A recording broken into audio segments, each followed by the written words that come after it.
অন্য রাজ্য পারলে আমরা কেন পারবো না?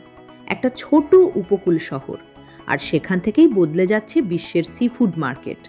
গুজরাট এবার সিফুড এক্সপোর্টে ছুঁয়ে ফেলেছে প্রায় ৬,০০০ কোটি টাকা।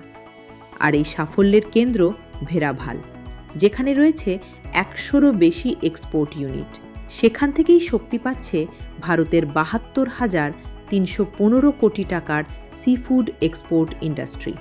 ইউরোপে যাচ্ছে রিবন ফিশ, সাউথ ইস্ট এশিয়াতে ম্যাকরেল। মানে গুজরাটের ব্লু গোল্ড এখন বিশ্ববাজারে দাপট দেখাচ্ছে। আর এই ইন্ডাস্ট্রির ওপর নির্ভর করছে হাজার হাজার মানুষের জীবিকা।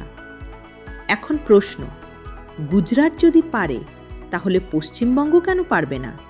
আমাদেরও আছে সমুদ্র, সুন্দরবন, চিংড়ি, কাঁকড়া আর বিশাল সামুদ্রিক সম্ভার।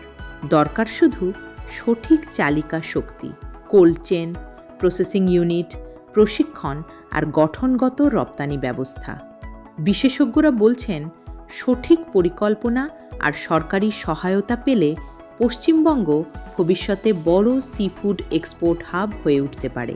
কারণ বঙ্গোপসাগরের নীল জলই বাংলার ব্লু ইকোনমির ভবিষ্যৎ। আপনার কি মনে হয়? কমেন্টে জানান। আর এমনই ফিশারিজ আপডেটস পেতে ফলো করুন ফিশারি নিউজ বাংলা।